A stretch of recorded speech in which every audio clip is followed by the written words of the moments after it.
well.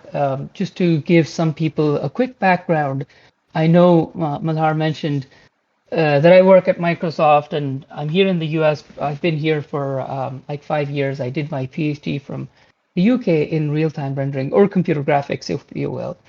But if you look at background, so I'm originally from Pakistan, but again, Pakistan, India, we're sort of the same people. We have a similar culture, we speak similar languages, we come from the same sort of background in which when I was growing up, way back, like several decades back, uh, computer graphics or games were very new in a sense, and they were frowned upon as a career. Actually, I shouldn't even say frowned upon. Like it wasn't even imaginable that somebody would go and work in games, because for people, games were just that. They were just games. And so when at a very young age, like I think I was 6 or 7 when I first played a video game, and I saw it. It was not the sort of video games that you see nowadays. They were like um, just above black and white. I think 16 colors in all, right? Yeah. Not the HDR or whatever that you have nowadays. And those games, I saw that and I was hooked. I said, I want to make these games. But unfortunately, back then, you didn't have a school that you could go to. You didn't have books that you could read. Maybe on the whole field of computer graphics in general, there were like maybe just a couple of books, especially those that are available back there to us Desi people. And so for me, a lot of it was just basically making my own way in terms of learning. And of course, there wasn't any internet either. I didn't have the World Wide Web to go to. And so a lot of the times I would go and try to find in the used bookstores maybe something that was out to date that would have something similar. And even in the programming books, looking at sections which are talking about how to make Pong games or how to make tic-tac-toe or those sort of things. Even trying to get something like a pixel drawn on the screen back then was very difficult because you're talking Yeah. about dust and you're talking about first setting the mode and then, to a certain mode in assembly, and then getting a pixel on the screen. And then from that pixel, how do you draw a line? From a line, how do you draw circles or squares and how do you get to move them? Very, very, very difficult stuff. But by the time I was getting into my undergrad, my university, where there was obviously no game stuff back then. My undergrad, my final year project is what we used to call them. I don't know what you guys call them, like capstone maybe. But it was in computer graphics. It was about making a game. And I know that back then we used to have our colleges and universities would say, oh, like you have to choose a capstone project in one of these things, like either databases or networking this. And there was no games, but I made one. I just went to my teacher and said, I know there are these four, you don't have games, but hey, this is what I want to make. And there was a demo that I had, and they were blown away when they looked at this demo because, again, remember, you're making demos in assembly or in C++, and nobody's seen anything like that, at least in our countries before. So they're like, oh, yeah, we definitely want you to present this as your capstone. And so my capstone, as I said, was in real-time rendering. Way back, it was about light mapping, and it was about something. This is like in the 90s. So and real-time global illumination. And then again, when I'm talking about now after my undergrad, the expectation is you go out and you get a job. But I want to do a job in graphics and games, but there's nothing there. Like there are no companies there. There's nothing. So what do I do? And so I wanted to start my own company, but my parents are not going to let me start up my own company in a field which nobody knows anything about. And Okay. so I did the next logical thing, which is okay, what can I do? Well, there's a premium that people place in Pakistan and India on education. So I said, okay, here's what I'm going to do. I'm going to make my parents happy by getting a PhD in this field, which I know is ultimately going to lead me to games. Yeah, So, yeah. so I do a PhD in graphics. I get a scholarship, so I get money to pursue my dreams in essence. And I'm hoping that by the time I come back from my PhD, there'll be some sort of an industry. Yeah. So I come back. This is 2009, 2010, and there's still not much of an industry. You have to remember that 2009, 2010, um, I had done a lot of graphics by then. I had worked with a lot of companies outside. My PhD was in the UK. But again, in Pakistan, there's not much, unfortunately, still at the time. And so what I did was I was thinking, okay, maybe it is time to actually create this industry. And so back then, I think in 2009, 10, if you remember, like the iPad had just been released, so mobile games were just about like starting. So it wasn't really something that was the iPhone had been released like a couple of years before that. But when the iPhone had released, there was no App Store or anything like that. So the when the iPad released, it sort of took Unity from being this small niche engine into the mainstream. And luckily, I was one of the earliest ones looking at it. And I thought, man, this engine can take the world by storm. It's really easy to use. And I saw this interest, and I thought, well, I mean, there's no real industry. Why not make an industry by starting to train people? And Yeah. so I actually created one of the, well, not the one of the first, the first online live training channel for games ever in the world. And it was called Game Dev Training. And I literally started with my alma mater in the University of Glasgow. And I started sending emails out and saying, hey, if anybody's interested, I'll give you a discount. And I'm going to teach it online live. Remember, this is like, now we're 2021. This is way back 2010. That's So great. back then, yeah, so back then we didn't have any of these like Discord or whatever, which could do screen sharing. So there was a lot of weird stuff that I had to do to make it work on a large scale. Most of the stuff that you had was like Skype, where you could do one-on-ones. And Skype was relatively backward back then as well. How do you present your screen and talk to like more than 10 people at a time? And so there were hacks that I was doing. It was chat via Skype, and then there was another broadcasting software. The video would be over there. Sort of a mishmash of multiple things, but scrappy startup, just get it done. And yeah, the very first class, I think I had like a couple of people, I think 10 or 15, I don't know. But I got interest from there. I was seeing people who were interested, and as I started sending emails out, I was getting traffic from around the world, and I got invited even within Pakistan to teach at one of the very prestigious universities there to give a workshop, and that was the very first workshop, as far as I can remember, on premises on Unity, and that just kick-started this interest in Unity first of all, but then games. So when I gave that workshop in person, I'm seeing people. It was packed, like it was full. That workshop in person, people were coming from other cities, and they wanted to join. And as soon as that one finished, there was like this huge queue of people who wanted to be part of the next one. And we put out like an ad in the newspaper, all courtesy of that university. And we saw people come, as I said, from other universities. And suddenly I'm seeing copycat people doing that in other cities. And I say copycat in a very nice way because Yeah. that's the whole point, right? You want people to do that. And Yeah. I'm seeing people do it in Islamabad, and well, sorry, in Karachi, in Lahore. And I think that was the watershed moment. Like a couple of years later, like just in 2012, God knows how many developers of Unity had just sprung up within those 1 or 2 years. Um, and it's so interesting. By 2014, um, it had reached the point, imagine just in 4 short years, it had reached the point where I was now telling people, hey, if you want to be competitive, now maybe is a good time to switch away from Unity to a different engine. And I wrote this article called Why You Should Learn Another Engine Now. And I started talking about Unreal Engine. Because for me, my career has been built over looking at the next big thing, learning it, and then teaching it. And so I started learning Unreal Engine. Interestingly, that became free. And again, I started trying to introduce that in Pakistan at the time. I came to the US, I started teaching it here.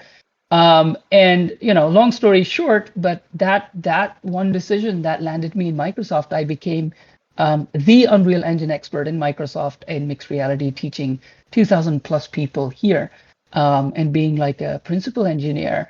I managed to get a job as a principal engineer directly, and principal engineer at Microsoft is very difficult to be. I didn't know that. I was pretty naive at the time.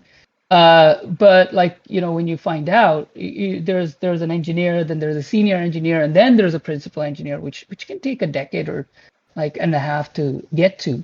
So the idea for me was, in short, like, if you can't find an industry, especially for us Desi people, you have to make one, right? And it's a Yeah, great opportunity to be that person who's a pioneer, who's the first, and to look at that horizon. And for me, all of these things, like English is not my native tongue. I learned it, right? Just like any of you. Yeah, I mean, in fact, even Urdu or Hindi is not my native tongue. Just like most of you in India, Pashto is my native tongue.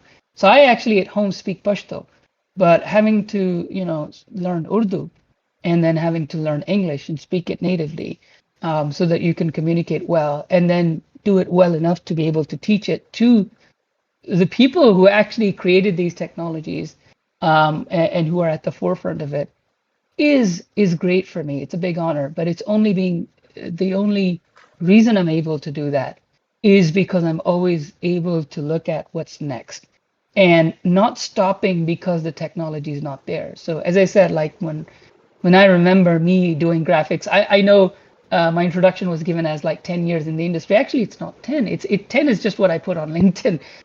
It's much more than that. Like if you imagine me working since the early 90s, well, you can imagine, right? In a professional capacity, I've been working since at least 1999. So all of that in an industry, in a country where none of that opportunity existed. And from the beginning, I didn't mention one of the small things, which was like when I was doing my undergrad. Remember, I said, I created my final year project in graphics. Interestingly, in my first and second year, I actually created a society within university or college. It was called Digital Magic. And the idea was to train people basically to learn graphics, things that I was learning, just teach it.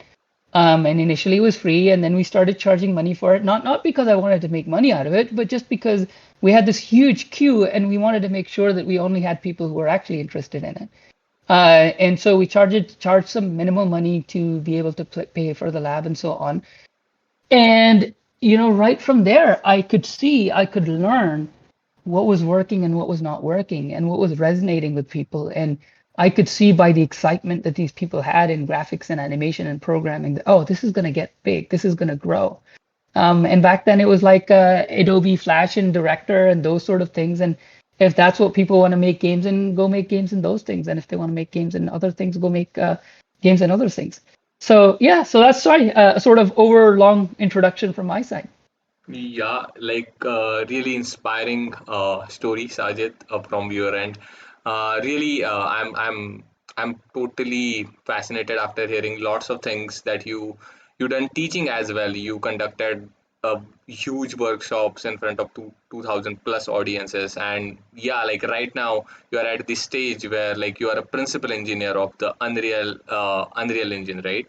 So that's a really long journey that you have come through. So there are few questions from my end as well, but guys, I'm just requesting everybody, like you really have a experienced guy in front of you and just make a full out of it. Ask bunch of doubts in the event chat channel just above your town hall activity that is currently going on. There will be an event chat channel. You can ask the questions there as well. By then I will be asking some of the questions from my end as well, because I am also excited to meet Sajid.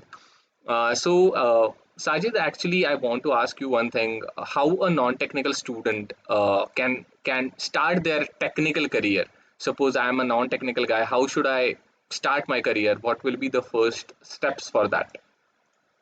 That's a great question. That's a really good question. Look, two things, right? One is you absolutely have to have the passion and the belief in yourself that, yes, this is what I want to do and I can do it. With us Desi people, one of the biggest things is we doubt ourselves too much, right? Hmm. First, because of the society, like everybody says, yaar, ye nahi ho sakta, ye kya kar rahe ho, pagal ho. You know what I mean? Yeah, Right? yeah, hundred You, percent you agree. hear that a lot, and you begin to feel it. So first of all, you really want to know, yes, this is what I want to do. If you doubt it, maybe this is not the field, because this is a difficult field, right? You really have to work hard at it. Yeah. And the second thing is, if you really do believe in it, what do you have to show for it? As I said, like even before my undergrad, I had like, since I was a kid, I taught myself how to program when I was 7. Really, like Wow. 7, there were no books. There were really no books. And you know how I learned? I remember I used to love playing games, and there was this game that used to come with DOS. It was called there was a certain language called QBasic, and it was like there was Nibbles and there was Gorilla. I don't know how many of you even know those games. Like they're black and white, 2-color games, way Yeah. back. And those games are actually in an interpreter, and I only knew how to play those games. Like I open the interpreter, press F5, and it runs the game. That's all I know. That's like 6, 7 years old me, and that's all I know, right? And one day, by mistake, I pressed something, and basically I've broken the code. And when I press F5, instead of running the game, it's saying syntax error. And it opened my mind. I'm like, wait a minute. That means that this thing that's written here is actually what's running the game. Huh. Yeah. And so when I look at the code, I start sort of reverse engineering it. Like I start looking at it, and I see this button, like it says help, and I just go and dig into the help and start reading it. But the point that I'm making, yeah, so I see some people saying QBasic was taught to me in school. Yeah, exactly. For me, it was like I'm 7 years old, so it's even before school as such. So I ran this, and I looked at the help, and I'm looking at these things and going like, huh, these things that are written here, this seems to be some sort of code. And when I say code, I mean it in a childish way, like, secret code sort of code way.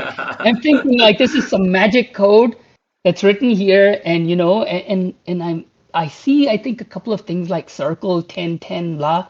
I change it, and boom, the sun has moved from the left to the right. I'm like, oh, Oh, nice. whoa, wow, this is amazing. And so, as I said, that's how I learned. So because I didn't have books or anything, reverse engineering. But the point that I'm making is, like, I remember when I was 8 or 9. By that time, like 2 years or 3 years had passed, or maybe I was 10. I don't know. But like one of my relatives saw the sort of game that I had made, and he Hmm. took me to a place, I don't remember where, but like to one of the schools that his kids was going to, and said, hey, I have this nephew, and he can make games for you if you want. I had no idea. I was just hacking my way around, to be honest. But the point that I'm making is I had something because I was passionate about it. I would spend like hours, and I didn't go around showing it to people. I should have. But I was too naive to do that. But people were noticing.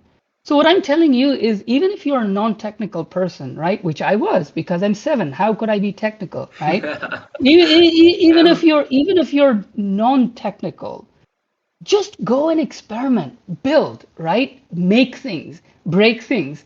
And ultimately, that first thing that I said, the passion, it is going to really lead you to things. There'll be broken things, right? Like a kid who makes toys, and initially he's making, or she's making stuff that's broken. That's fine. But the parent can look at that and see potential. yeah. When you have that passion and you're making these things and they're broken around you, other people will begin to notice. So that's the first thing. I keep telling people, portfolio, make things, break things. By the time I was in my undergrad, you can imagine how many things I had. I had like these floppies and CDs full of experiments, of these weird experiments that I had done, which nobody had a clue about, because I was ahead of my time, just because I had experimented. Not because I was super bright. Really, it was just because I had more time than everybody else. Remember, you're 7. By the time you're undergrad and you're experimenting, how much time does that give you? Lots, Yeah. right?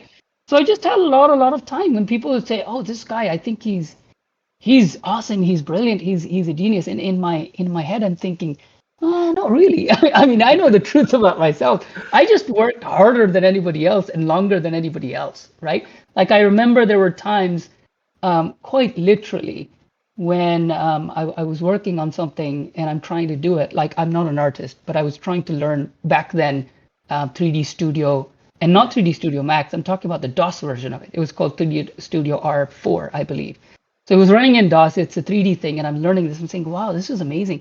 Can I use this to make the graphics for my game that I'm making in Microsoft Paint, right? Yeah. And so I remember it's really difficult. I'm not an artist, and I start one day. And I'm not kidding you. Like I only take breaks for like food.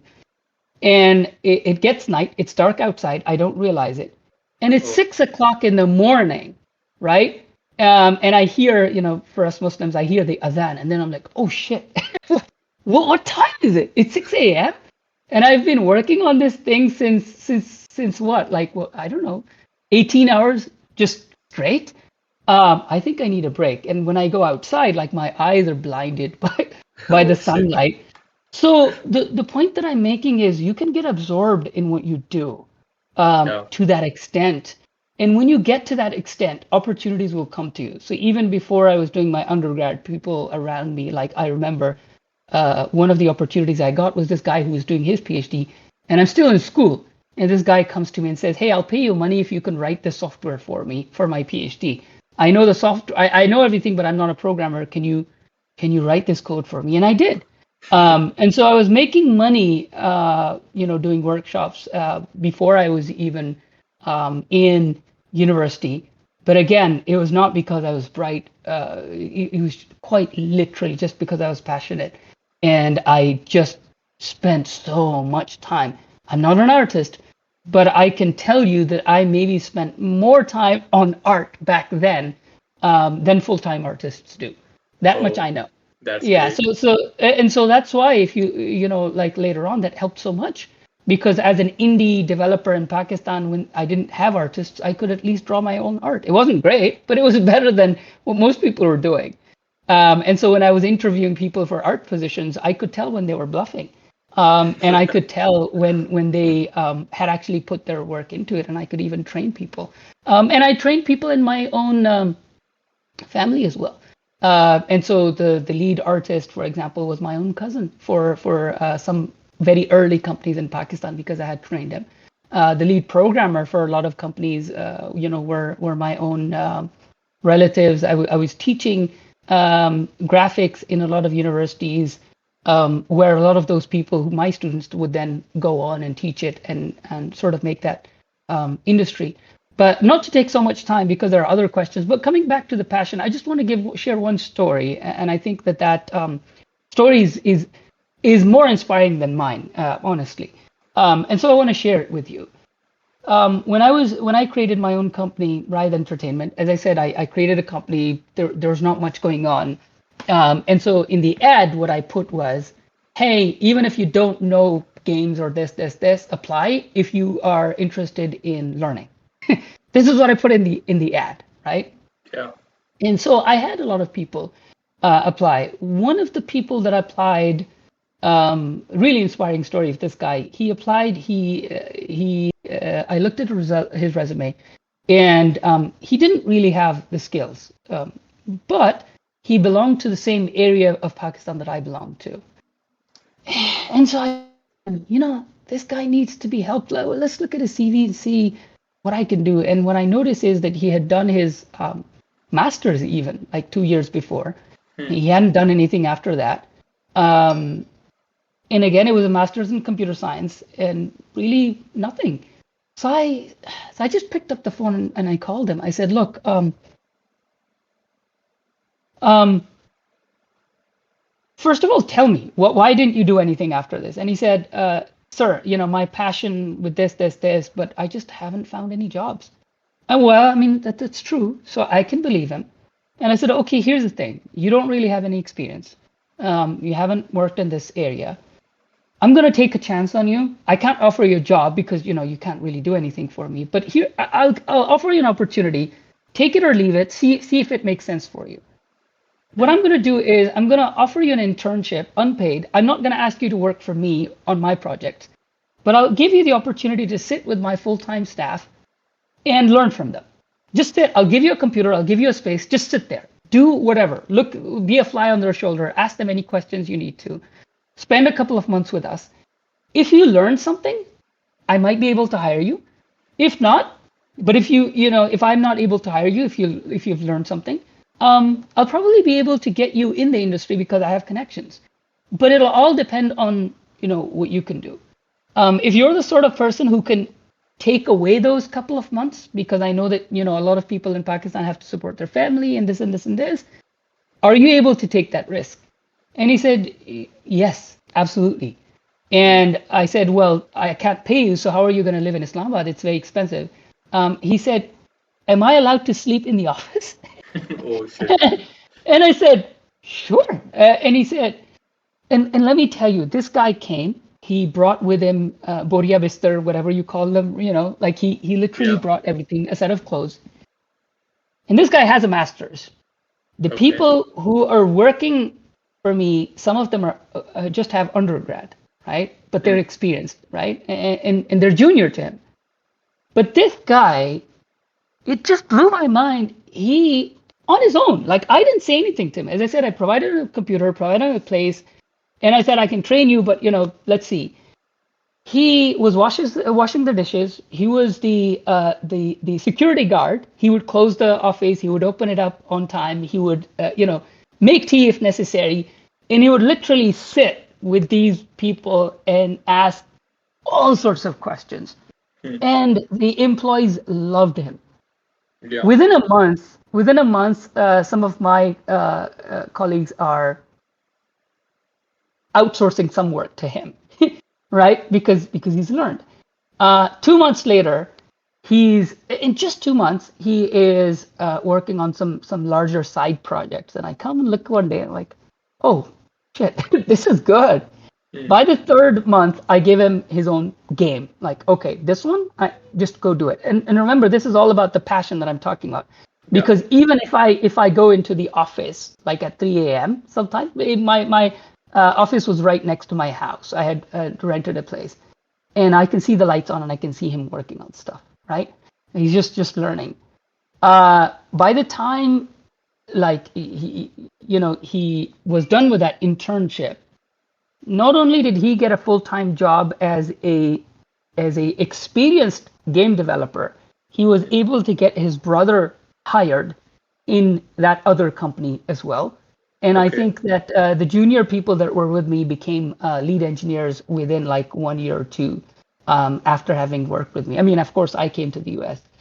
But for me, that was so inspiring because it was this guy who just left his ego at the door and said, you know what, I will do whatever I have to. I'll sleep in the office. I'll become the security guard, the unspoken security guard. I never asked him to do any of those Yeah. things. Yeah. Wash the dishes, whatever it is, just to show like I'm willing to start at zero just to learn this trade from scratch.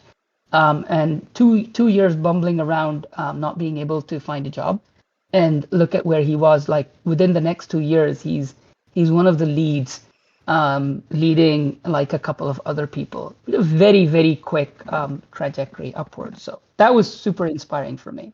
Exactly, 100% agree. Sajid, like really passion is above all. Like just like Roop commented in the chat, passion is above all. So that's what we Absolutely. empathizes a lot. Like even if you are a non-tech guy, even if you come from non-technical background, as you said, everybody is non-technical, right? At the beginning, like nobody And that's born how with you the tech start. knowledge. Nobody's born, exactly. Yeah, Nobody's born exactly. with programming in their head, right? Yeah, Yeah, exactly. exactly. Everybody is non-technical. If you have that attitude to learn, if you have that passion to learn, no one will gonna stop you. No one can stop you. That's the ultimate reality. So You that's have really great. to, yeah, you have to couple passion with belief. I keep saying that Hmm. because it is very easy for us to be passionate but be worried about, oh, what is my dad going to say? What is my mom going to say? And I'm, a very, very respectful person in that sense. I respected the wishes of my dad. Like I did a PhD. So my dad has a PhD, and so I did a PhD. Yeah, I did, but I still made the best of it. I did a PhD in something which was relevant to what I thought would be my career while keeping my parents happy. So exactly. it's not like, oh, you have to be disobedient, and I would certainly not encourage that. I'll answer some of the questions that I'm seeing in the chat. Yeah. So I see that somebody's asking, how do PhD holders in games, or how are they treated compared to those who hold a master's or a bachelor's? That's a great question. Um, the the reality is, unfortunately, a PhD can sometimes be an impediment, because people will think that you um, are a researcher and not necessarily a game developer. Again, as I said, in my case, I was lucky because I was a developer way before I did my PhD. So even during my undergrad, I had a capstone project that I was showing people. So one of the things that I didn't mention was like I got admitted directly actually to a PhD without having to do a master's. I didn't even know that. I applied for a PhD, or a master's leading to a PhD, and when my professor saw the work that I had done in graphics, he said, "Oh, let's just move him directly to doing a PhD. He doesn't need a master's because he already has the requisites." And again, I wasn't born with it. Yeah. I had all of that work, and it showed. So the point that I'm making is like even when I applied for industry jobs, initially people would maybe look at my PhD. If I just had in my CV written PhD in computer graphics, I don't think it would be easier for me to get hired than maybe other people. But I also had a huge list saying projects done, and then I had listed all of those projects that I had worked on. Built a whiteboarding chat application back in what 97. Awesome. Built I don't know, like I can't even remember, like there were so many small passion projects that I was just always working on, and not Hmm. necessarily related to games, just because I had time. And when you're in university, this is the best time in your life. You have time. Make Yeah. use of it. So I think you should make use of it. Once you get into the industry, it gets very difficult. So to answer your question again, PhD holders, unless you're like me and you just know absolutely that graphics is what you want to do, I would be caution. I would say you don't necessarily need to do a PhD nowadays. You have choices, but your capstone project Hmm. is the most critical thing, in my opinion. The most critical thing, because that tells an employer when they see the capstone project. As soon as you graduate, um, you don't have anything on your CV. It's just your degree. So what do Hmm. they look at? They look at passion project and your capstone. And so your capstone project, put it there front and center, uh, explain it, and make sure that you explain what you have done as opposed to five people. This happened to me when I was hiring people. I had four people apply. All four of them had listed exactly the same capstone project Hmm. and with the same details. Now they must have worked on it together. That's what happens. That's fine. But hey, at least mention which part you did. How can all of you have worked on networking? How can all of you have worked on graphics? How can all of you worked on all of these things? And so it just tells me maybe none of them worked on it. Maybe they paid somebody to do it. Hmm. So the thing is, whatever you worked on it, be honest about it. Say this is a capstone project. This is the part that I worked Yeah, on. exactly.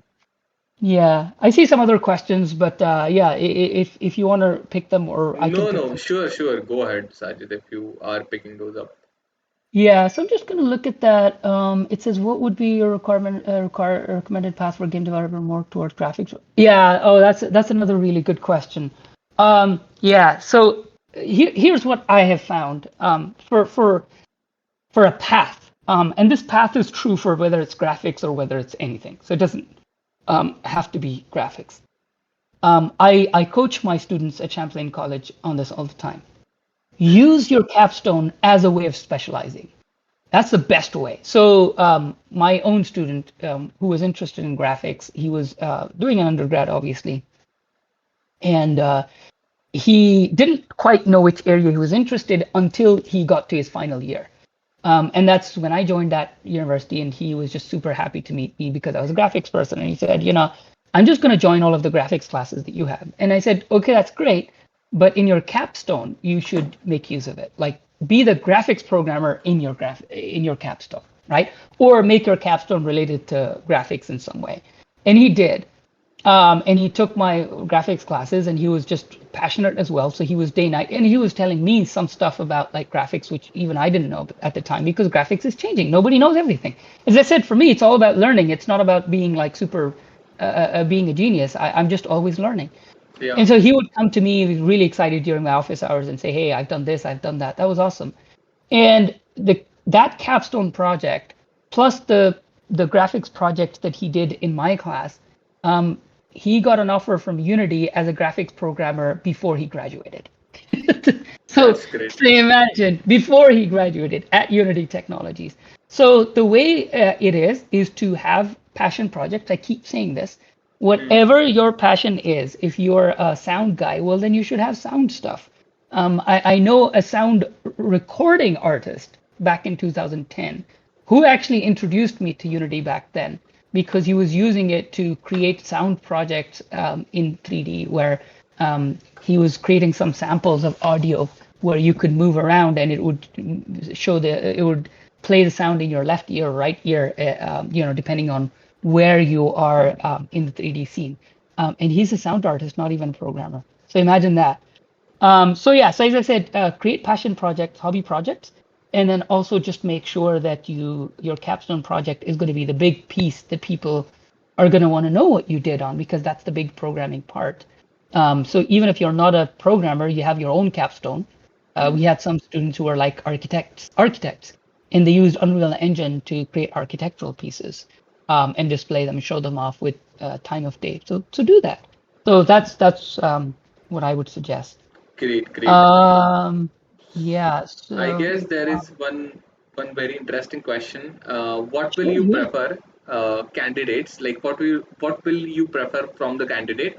A portfolio's aptitude or enthusiasm? That's a really good question. So here's the thing. You know, a portfolio can be faked, and we've seen that. Like it's unfortunate, but Hmm. I've I've hired in a lot of different positions, and in my own company, I actually had an artist who faked. I don't know if he had faked it or not, but I Hmm. mean, at least that was my assessment. Like he was an artist and he had this amazing art, Hmm. but ultimately, when he sat down to do it, he couldn't. Right? So Got it. portfolio can get you a foot in the door, no doubt. It's very important.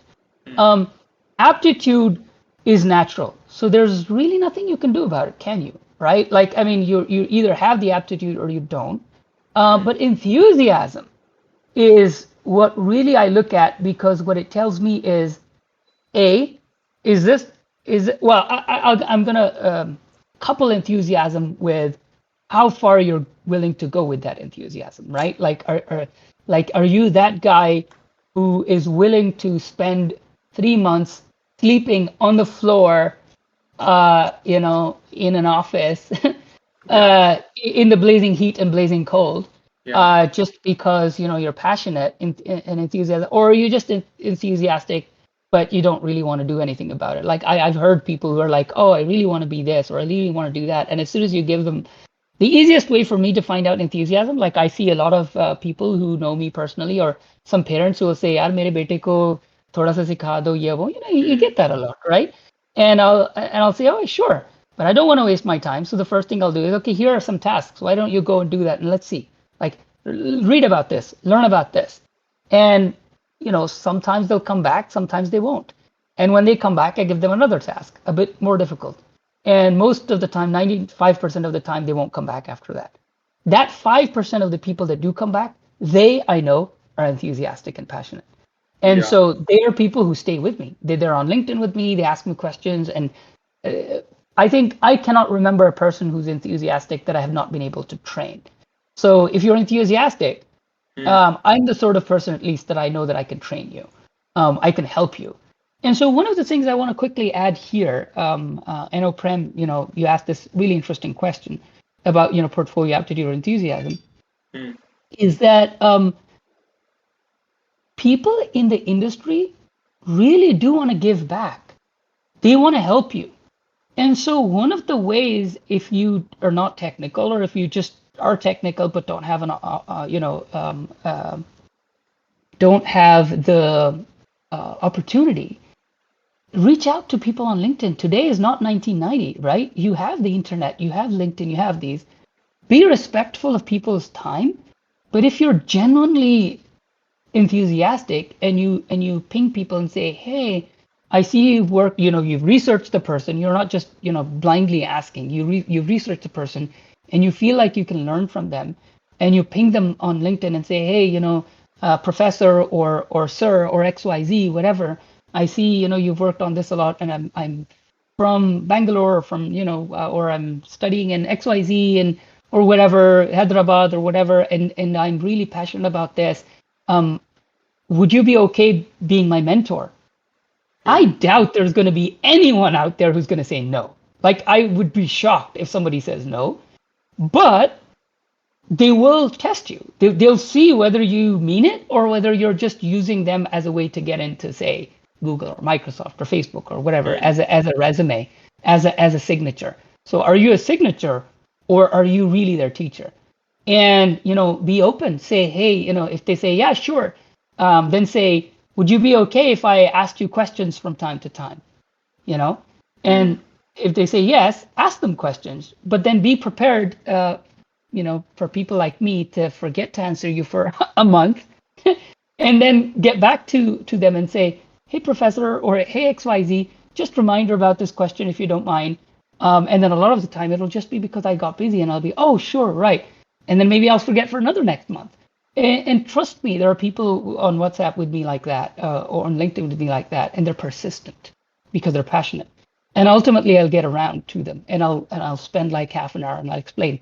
And that's all they need. They just need that little bit of guidance, and then they'll just go and get lost in their world of learning, and then come back and have done something amazing. And a lot of these people are people that I will then refer to other companies, or I will, hire myself or contract. Like one of the people that I just recently hired on a contract basis was somebody that I had met at GDC who was literally in college, is super passionate. And he connected with me on LinkedIn, and he just kept asking questions once in a while, and even just asking about me. I remember like something had happened in my home country, and he sent me a message saying, "Hey, are you okay? I'm worried. Are you in Pakistan right now?" I was so touched. This is a student that I just met once, and he's concerned, and that stuck with me. And so later on, when I was hiring for Unreal People, he reached out, and he was the first person I interviewed, and I didn't even interview anybody after that. He was like, yeah, that's it. I know this person. I don't need anything else. Exactly. It's simple like that. Many times we underestimate that people skills, like we are humans first and then developers, then artists, then designers, right? So you really brought up a really great point that, like, that person as a human, right? And trust is above all, like trust is above all the things. So Yeah, that was a really great. absolutely. Exactly. Absolutely. Yeah. uh, Which question do you want to pick? I see there are a couple of questions. yeah. Yeah, go uh, ahead. Whatever you think is uh, interesting or what you think is more valuable, I'll answer that. Yeah, sure. I guess this one is also great. What do you expect from a candidate who is coming from a non-technical background? Do you expect more things or like high-level things from him, or what will be your expectations overall from a Oh, non-technical guy? yeah, that's also a good question. Oh, this crowd has good questions. That's excellent. So this it doesn't depend on your background really. It depends on the role you're applying for. Hmm. You have to be very, very honest about who you are and what role you're applying for. It's unfortunate. I mean, I've seen this in Pakistan. I don't know. Probably in India, it's the same. I know that people will say you should apply even to positions you're not suited for, and that's true. That's true to a certain extent because you shouldn't cancel yourself, right? You shouldn't say, oh, maybe I'm not, eligible for this role, so I won't apply. If that was the case, maybe I wouldn't even be in Microsoft because, what does Microsoft have to do with Unreal Engine? Like, I wouldn't even imagine, but, you still apply, right? Yeah. So that's okay. But you have to be realistic that you apply to something that you know that you are at least 70-80% there. Like, you don't want to be applying to an art position, but you're a programmer. You know what I mean? Like, and this is unfortunately what I see in Pakistan happening a lot. And those are people that we unfortunately call time wasters, right? They're not really interested in the job, or maybe they know that it's a completely bonkers thing, but hey, it's like a lottery. It's not a lottery. I mean, people are going to look at your resume and they're going to expect you to be working on that particular position. So if you're coming from a non-tech background, but you're applying for a non-tech position, well, that's fine, right? Now, Yeah. if you're coming from a non-tech background, but if you are applying for a tech position, well, then at least, again, in your CV, you should have at least those passion projects, right? You should have at least something that you've done that shows me that you're eligible. It doesn't have to be professional experience. I didn't have any, right? Obviously, nobody's born with these. That's fine. But at least say, hey, in my undergrad, I did a capstone on this, or even before that, I was playing around with Unreal. I didn't know anything about it, but hey, I made this. And I've been blown away with people like that. So again, if you're from a tech background who learned game development, Hmm. how do you show me you've learned game development? That's my Yeah, point, right? exactly. Like it doesn't have to be like you have a master's in computer science. I don't care really. But if you have a master's in computer science or if you have an undergrad in computer science, at least it eases my mind that oh, at least this person has spent this much time learning. So I know the bare minimum they know. Does that make sense? Like I know there's this minimum level of knowledge that they would have. Yeah. But if you're a non-tech, well, what do you have? You don't have your education there, so you have to fill out your resume with something. Hmm. And then in that case, the portfolio becomes really important. So show me a couple of things online that you've put there, either on GitHub or Unity projects or Unreal projects. Yeah. And if you show me like something which is really good portfolio-wise, then I don't care if you don't know anything because, when I think about who I was when I was 13 or 14, I didn't have an undergrad degree, but I think I had learned more than a lot of people who had master's degree at that time, just because I learned it. And so can you. So don't say you come from a non-tech background. I don't think that's the correct way of putting yourself. Just say you Yeah. don't have a degree. I think that's the best way to say it. You don't, Exactly. right? But you don't. But don't say you're non-tech. You are tech. If Yes. you're working in tech, it's just that you don't have a degree. Who cares? Bill Gates didn't have a master's degree, did he? Right? He was 19 when he started his company. He didn't even complete an undergrad. And I Exactly. work for his company. And I have a PhD, so it doesn't matter, does it? Yeah, yeah. Really, really, 100% agreeing on that. And in Outscale, Sajid, we really, really follow the similar thought process. Like we value skills first, and degrees are just like like really, like I might be wrong here, but degrees for me, it's just like a paper. But at the end, you have to prove your skills to get any job or to reach at the any destination in your life. Ultimately, Yeah, skills will gonna help you.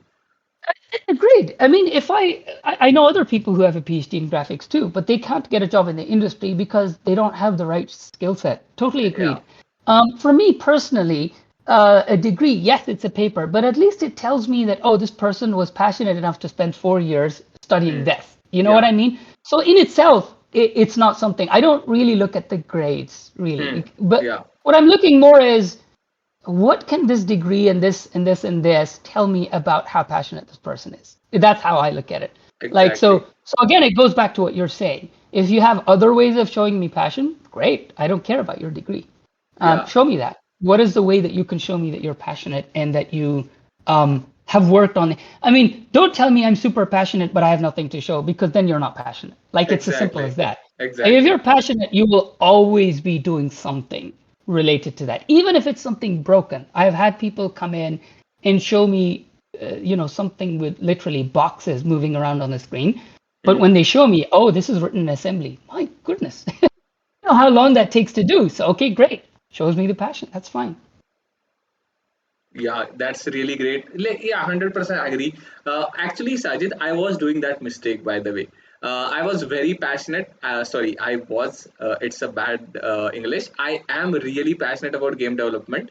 And when I was hunting for an internship or a job, when I haven't introduced with Outscale courses, full stack game development program, back then I was like, okay, I was going for the interviews and I'm saying, hey, I'm very passionate about game development since childhood, blah blah blah. And I really didn't have any portfolio, okay? And I actually was making the exact same mistake. And as soon I create my first game and put that into a simple Wix site of a free domain of a Wix, and as soon as I put that, trust me, in a week or 2 week, I got my first internship. So 100% I Exactly. agree. Only saying that okay, you are a very passionate will not gonna help you. You have to showcase something, and that's great. And that's what we Agreed. believe in Outscale as well. Like there are Yeah. bunch of people who are posting LinkedIn updates about their projects to showcase their skills into the words, right? We are living in a world Yeah. where you have to showcase your skills as well. It's not that you are sitting alone and you are not showcasing your skill set to the world. It will definitely gonna take you longer than expected if you are of Yeah. that mindset. To give you an example exactly of what you're saying, like I'll be honest, I didn't have that mentality either. Like Hmm. I was just constantly doing stuff, but I never really understood that whatever I'm doing, I have to make a portfolio out of it. Yeah. Nobody taught me. I didn't know. We didn't have the internet. I didn't have the luxury of having LinkedIn or GitHub or anything like that. And so the downside to that, and remember, back then there were floppies, right? You didn't have CDs which could permanently store what you have. And so it was difficult. I remember that I lost so much of my work just every time there would be a crash and I'd have to reinstall Windows, all of my work was gone. Yeah. So like I remember I made a cartoon actually, an animated cartoon back in 1996. And then I made my first 3D cartoon, I think in 1999. And those were like things I was really proud of. But nobody had told me that that's a portfolio piece, that could actually help you gain entrance into like prestigious universities when you're doing your master's or PhD or whatever. Like this is something you should show around. As I said, I was the typical geek nerd who was just doing things because I found it interesting. It never occurred to me that those are the things that I should have done. I Yeah. lucked out because nobody else was doing it. It was just so like, and I was doing it so much that word spread like from friends and from family. People are always looking like, what are you working on? Why don't you come and play cricket with us? Oh, because I'm working on this thing. What is this thing? Oh, it's just something. No, show me. And then they look at it and are like, bloody hell, what is this? Yeah. You've created this animation. And the one that I'm talking about in 1999, it was a 3D cartoon that I had made, a 5-minute animation that 5 minute or something like, or maybe a couple of seconds, like even I had made inspired by A Bug's Life. And it was about this ant. It was very cultural. It's about this ant that wants to eat a laddu, so it has to like climb these different things that are found in our normal homes and try to find it. But again, the point that I'm making is I just got lucky because nobody else was doing it and it got that visibility. Today, unfortunately, you're not that lucky because everybody is doing Unity, everybody's doing Unreal, and you have to stand out.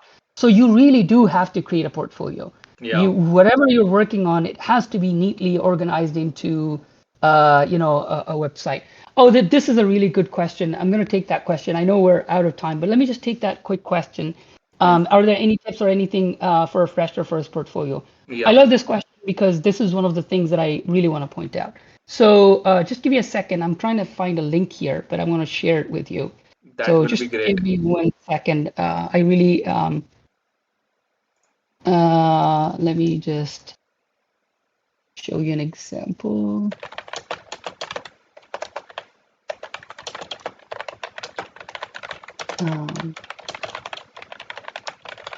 Just give me 1 second. So,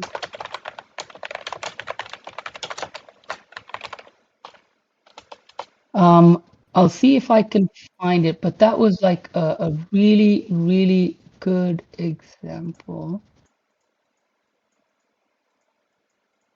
Yeah, that link will be great. And yeah, like I would recommend, I would surely invite you to other sessions like this, huge workshops like this, as yeah, and feel free to put some of the fruitful information like such links into our Discord community. That will be really helpful as well in a longer term. We'll do.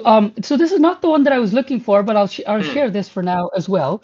But Hmm. I'll try to find it later. What I wanted Sure. to tell you is this. Look, all of these software, they have web exporters. Hmm. Does your mind turn a bit? Like think about what I'm saying. Have you ever thought instead of your resume just being a paper resume, how about actually making it an online game, which people, when they load their website, it is a bunch of small projects within that game. That is your resume, your online portfolio. Does that make sense? So basically, you create in Unity a project which is your portfolio. And within it, it loads these other projects, Unity projects that you're doing, and you export it to the web, and you get an HTML5 or sorry, a website, call it like yourname.com, and then just use that as an interactive resume. So the Yeah. the best part about that is that all of your skills without them having to go separately to your page and then read about what your portfolio is, they can actually interact with it. So if you're saying, for example, hey, I've worked on AI, right? I'm an AI expert, or I've worked on AI and I love AI.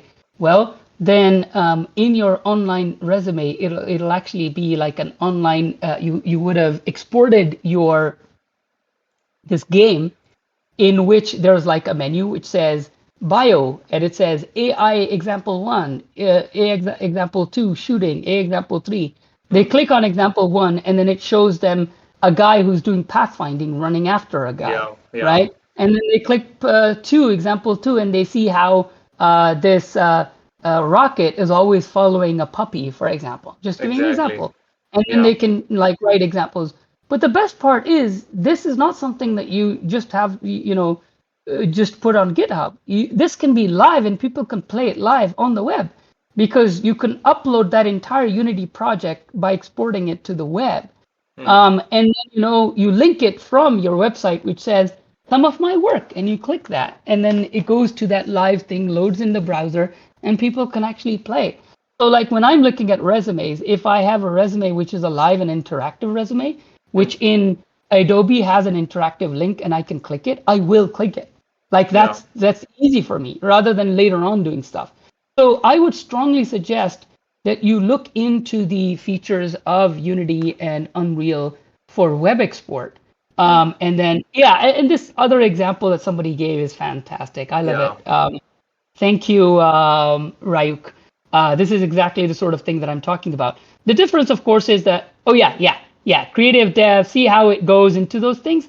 But the difference is that instead of just saying I'm a creative dev and moving around, it should be, I think, more of playable demos targeted towards the particular thing that you're trying to explain. So instead of Bruno Simon just saying UX dev, maybe when he walks into a room which says UX dev, it'll open up another room where you can play around with UX, right? Yeah, you can say, oh, see how this is old, bad, new, good. And then I can play around with both of those and go like, yeah, this one is better. Or yeah, like sound, you go into a room and then it shows you a different sound and so on. So I guess we're at time, but yeah, yeah. yeah, are there any closing questions I'd be happy to That, answer before we can you close? hear me now?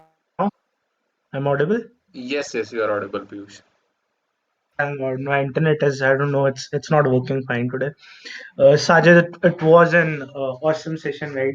And so sorry that we have shot up the time already. I asked for like 45 minutes from what I remember, and like we have almost overshot like an hour. So No being worries at really all. grateful for your time. Not audible? I'm audible now. No, I was just saying no worries at all. Thank you. Okay. Cool. Yeah. So, Sajid, just another thing here. Like basically today, we have this festival named Dashera here. So one of the reason why we don't have a lot of people join today, and we would want you to join us another day when we also have a founder with us, and I would want to host just another session like anytime soon whenever you are available again, because this was one of the greatest session that we have had so far, and I guess Malhar will agree to this. And we'll Yeah, just take some last questions and we'll call it a day, because it's 9 p.m. here in India right now, but I guess that it should be 8:30 in the morning around there in US, right? It, So you yeah, have a it is, yeah. It's 8:35 a.m. here. I'll just say on that note that I'm more than happy to come back and talk. And you're saying that there's not a lot of people. I see 19 people listening. That's totally fine. For me, even if like 5 people learn from it, or even one person learns from it, I think that's a great use of my time, as long as people actually do learn from it. So I'm hoping people great. learn from this, and I'm more than happy to share my experiences and come back again. Um, I unfortunately won't have time in the immediate like next few weeks. I'm um, probably gonna go back to Pakistan. I'm helping another company over there set up as well. So a lot of these things, like giving a talk here, I do a lot of that just so that I can give something back to the community where that I learned from. So I will be busy with that, but hey, feel free to reach out to me on LinkedIn and set up another time. And this was a wonderful session. I'll take one last question. You can go ahead and let me know which one I should answer. Yeah, I guess totally. I pinged one question, that is, which game engine do you see as a future? Like Unity still or Unreal? Question mark. Like, Unity versus Unreal, like what is the Yeah, future? What will be the that's a future? pretty yeah, that's again a good question. It's a pretty common question. And it's interesting. I was giving a talk hosted by I think it was it hosted by Epic Games? I work very closely with Epic Games. And I am the Unreal Engine expert, but I started with Unity, as you know. So people expect me to maybe be biased towards one or the other. The truth of the matter is, I'm a very strong believer in using the right tool for the right job. Hmm. And so I really, really mean this when I say this genuinely. N- I actually said this to people from Epic and they were upset with me. I said, Unreal is not always the right answer. Sometimes Unity is the best answer. And Yeah. as you can imagine, people from Epic were not happy with me. But the thing is, that is the truth. The way that I see it Hmm. is that what is your goal? If you are a smaller company and you are trying to create a game with fewer people who are going to be doing everything and they're less specialized, or if you are working more on mobile games and low-end games, I would definitely say Unity is really good. You should definitely go with Unity. It has a lot of features. I could like this could literally be another whole talk, so I'm not going to expand upon it too much. But I've talked about this before when somebody asked me why I think it is better in these cases, and I can explain at some other point. Um, Unreal is really good when you are trying to go for AAA, when you have a larger team, or when you have a team which is more specialized. So when you have a person who's a dedicated artist, a dedicated rigging person, a dedicated lighting person, a dedicated XYZ, Unreal scales really well because it allows you these tools which are separate from each other and people are not stepping on each other's toes. Or if you're trying to do networking, I definitely would recommend Unreal Engine if you're making a network game. Or if you're trying to go with something in which visual fidelity or graphics is the most important thing above everything else. You have a particular look that you're going for, and it is very, very high end, then definitely go with Unreal. So again, both of those. Now coming to after having said that, I know that you're not running companies, so your decisions are different. So now let me come to for you guys, for you people who are starting in the industry. Interestingly, you should know Unity, but you should become skilled in Unreal. What that means is Unity, at least know what it is, learn it. It's easy to learn. But if you're going to invest time, I would say you should invest time in Unreal. The reason is because Unreal skills are much harder to find now. And if you go into Unreal, it'll be much easier to find a job. And ultimately, that's what you're looking for. You're looking for a job. You're looking for how to get into the industry.